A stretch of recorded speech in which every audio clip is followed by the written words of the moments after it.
Hai nakama, kembali lagi bersama saya Rio Ridoni. Bagaimana? Apakah kalian semua sudah membaca One Piece chapter terbaru? Saya rasa sudah ya. Jadi pada kesempatan kali ini kita akan mereview sedikit mengenai One Piece chapter 1023. Oke, langsung saja kita meluncur. Chapter kali ini berjudul Two Piece in a Pod, yang berarti dua kacang polong dalam satu kulit, atau bisa diartikan dengan benar-benar mirip. Cover chapter di sini memuat cover request dari Ari tentang Karo yang merasa cemburu dengan sekumpulan burung gereja yang sedang hinggap dan juga bernyanyi bersama Vivi. Namun seperti yang kita tahu, pada acara Jam Festa 2020 yang lalu, Oda menjelaskan bahwa kondisi Vivi di manga sedang tidak baik-baik saja. Setelah mengingat ada suatu insiden yang terjadi pada saat pertemuan referee yang lalu. Oke, langsung masuk ke pembahasan inti chapter. Chapter ini dimulai dengan melanjutkan apa yang terjadi pada akhir chapter 1022. Zoro dan juga Sanji terlihat berdiri bersebelahan dengan kerennya, sambil melihat King dan juga Queen yang tumbang setelah mereka serang pada chapter sebelumnya. Di atas kepala Miyagi, Chopper terlihat kaget dengan reaksi obat dari suku Ming yang berhasil menyembuhkan Zoro. Lalu, beberapa kroco Kaido terlihat terkejut dengan King dan juga Queen yang jatuh. Salah satu kroco Kaido yang kesal nampak ingin mengerahkan senjatanya kepada Zoro. Namun sebelum menembak Zoro, Kawamatsu dengan cepat menebas kroco tersebut. Kemudian, Hyogoro memberitahukan kepada semua orang, baik sekutu ataupun musuh, dilarang untuk mengganggu pertarungan Zoro dan Sanji menghadapi King dan juga Queen. Karena melihat ekspresi Zoro dan Sanji yang serius, kakek Kyo sadar kalau mereka akan cuma menjadi beban saja jika ikut campur dalam pertarungan tersebut. Selanjutnya diperlihatkan Marco yang sedang menatap King dan juga Queen yang mencoba bangun dan mengingat beberapa kata yang Shirohige katakan kepadanya. Shirohige berkata bahwa pada zaman dulu sebelum ada Marizoa, di Redland sana ada negeri para dewa. Kemungkinan yang dimaksud Shirohige ialah ras dari King, yang juga ditanyakan Marco kepada King pada chapter sebelumnya. Sambil masih bengong dan bernostalgia tentang ucapan Shirohige dulu, Marco tidak sadar sedang diincar oleh beberapa bawahan Kaido. Untung, tepat waktu, Izo yang berada di sana menyelamatkannya dan menembak balik kroco tersebut. Izo juga memarahi Marco yang sedang melamun di tengah pertempuran. King dan Queen terlihat sudah bangkit. Dengan rapnya, Queen mengatakan kalau serangan Zoro dan Sanji tadi tidaklah sakit sama sekali.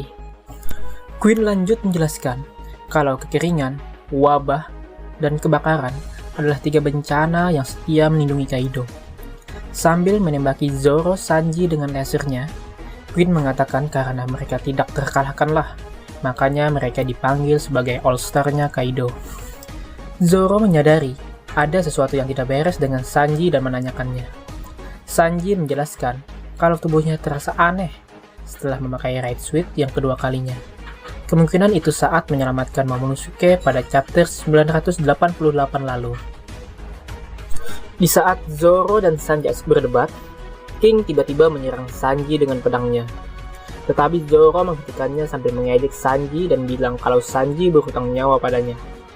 Melihat kesempatan tersebut, Queen menggunakan teknik barunya yang bernama Bridal Claw, sebuah jurus cakar kuncir api untuk menyerang Zoro.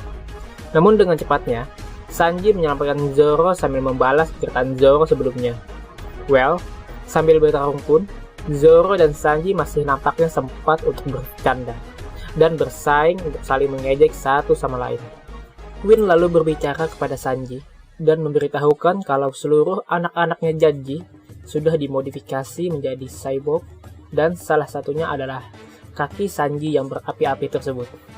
Namun, Sanji membantahnya kalau dia adalah satu-satunya manusia normal di antara saudara-saudaranya. Queen mengatakan itu tidak masuk akal. Manusia normal tidak mungkin bisa menghasilkan api, kecuali jika berasal dari suku Lunarian. King yang mendengar tentang percakapan tersebut terlihat menoleh ke arah Queen dan juga Sanji. Sepertinya, di sini ras dari King yang bisa menghasilkan api adalah ras Lunarian yang dulu tinggal di atas Red Line. Masih menjadi misteri, kenapa ras tersebut cuma menyisakan King seorang. Apakah mereka dulu dibantai oleh penguasa dunia pada saat abad kekosongan? Zoro yang melihat King lengah tiba-tiba menyerangnya. Namun serangan Zoro dapat dengan mudah ditangkis oleh orang yang menjabat All-Star tersebut. Pedang King tiba-tiba berubah bentuk seperti sisir dan menjepit kedua pedang di tangan Zoro. Pedang Zoro terlempar ke atas. King kemudian memukul wajah Zoro dengan tinjunya yang berduri. Dengan sisa pedang di mulutnya, Zoro menangkis pukulan King tersebut. Zoro sadar kalau sebenarnya King bukan murni pendekar pedang dan akan menggunakan segala cara dalam pertarungannya. Zoro juga berkata, kalau memang perlu, dia tidak segan untuk menggigit leher King, karena Zoro tidak punya alasan untuk kalah dari King. Dilanjutkan pada percakapan Kawamatsu dan Hyogoro, yang sedang asik menonton pertarungan Zoro melawan King. Kawamatsu bilang, ada alasan kenapa dia tidak terlalu protes saat Hiyori memberikan pedang Enma kepada Zoro. Kakek Hyo juga bilang, Zoro sangat mirip dengan daimyo Ringo yang bernama Shimotsuki Ushimaru ketika muda dulu. Zoro dan Ushimaru seperti dua kacang dalam satu kulit, baik dari segi penampilan dan cara berpedangnya. Kawamatsu menambahkan, kalau Ushimaru sendiri adalah keturunan langsung dari sang dewa pedang atau samurai legendaris Wano, yaitu Shimotsuki Ryuma, dan merupakan sebuah takdir kalau Zoro membawa kembali pedang Susui ke Wano. Kalau kita perhatikan dengan seksama, di sini wajah Zoro, Ushimaru, dan Ryuma terlihat memang sangat-sangat mirip. Dikatakan juga kalau Ryuma sendiri adalah seorang pendekar pedang dengan mata satu. Saya merasa kalau hubungan Zoro dan klan Shimotsuki nanti sepertinya akan terungkap saat Zoro mengunjungi makam Ryuma seperti yang dia bilang dengan Hiyori dulu. Dipotong ke lantai 2 kastil Onigashima. Jack dan Inuarashi terus bertarung. Jack menggunakan bentuk hybridnya. Kakinya masih kaki gajah atau mammoth, tetapi badan dan lengannya berbentuk manusia. Kepalanya adalah campuran dari mammoth dan bentuk manusia. Ia mempertahankan belalai dan juga culanya yang besar, tetapi memiliki kepala yang lebih kecil dan tidak memiliki telinga mammoth. Wujud hybrid Jack di sini terlihat berbeda dengan wujud hybrid pada umumnya. Wujudnya di sini lebih mirip dengan Centaurus dengan bentuk gajah, karena masih menyisakan bagian belakang pada tubuh full mammothnya. Sepertinya, untuk Zoan tipe kuno atau Ancient, memiliki keunikan sendiri pada wujud hybrid mereka.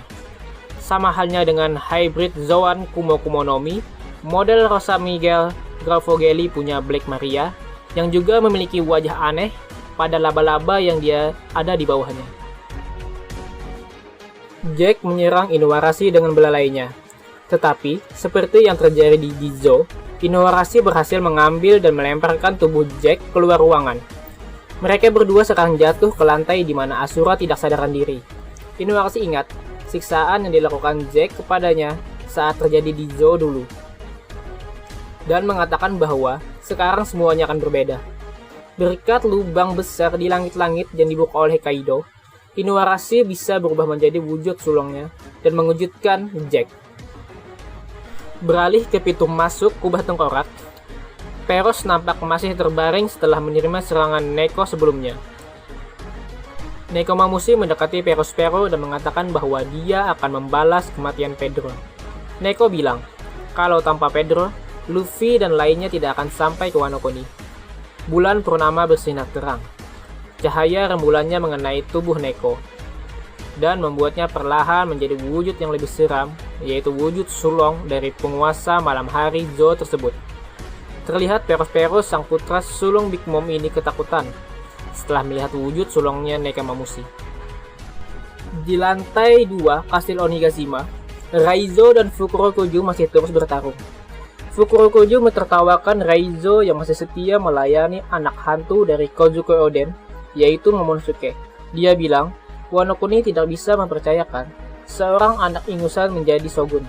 Namun Raizo menjawab, jangan pernah meremehkan tuan muda Momonosuke, karena setiap orang perlu proses untuk menjadi dewasa, dan mereka para akan Zayanan percaya akan hal tersebut.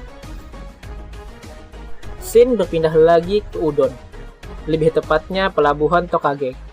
Anak buah laut atau bajak laut Horde nampak kaget dan mengerahkan senjatanya pada sesuatu yang mereka kira adalah naga Kaido. Dalam double sprint yang menakjubkan, kita bisa melihat ada seekor naga raksasa tepat berada di depan Luffy. Naga tersebut ternyata adalah Momonosuke. Dan Luffy teringat tentang pertemuan pertamanya dengan Momonosuke. Wujud naga Momonosuke di sini terlihat sangat keren dan juga ganas. Ukurannya mungkin lebih kecil dari naga Kaido. Namun, tampilannya tidak jauh berbeda dan memiliki gigi taring dan juga tanduk yang lebih besar dari sebelumnya. Kita semua pasti nanti akan menantikan bagaimana reaksi dari Kaido melihat wujud naga dari Momonosuke.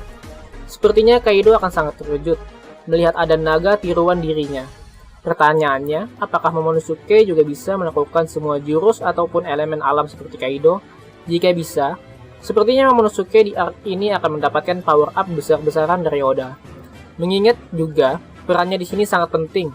Jadi wajar jika cara seperti Momonosuke mendapatkan buff dari Oda. Lanjut ke Shinobu, dia terus menangis sambil mengatakan bahwa dia telah mengikuti permintaan Momonosuke yang ingin menjadi dewasa. Shinobu bilang kalau Momo sekarang sudah berusia sekitar 28 tahun.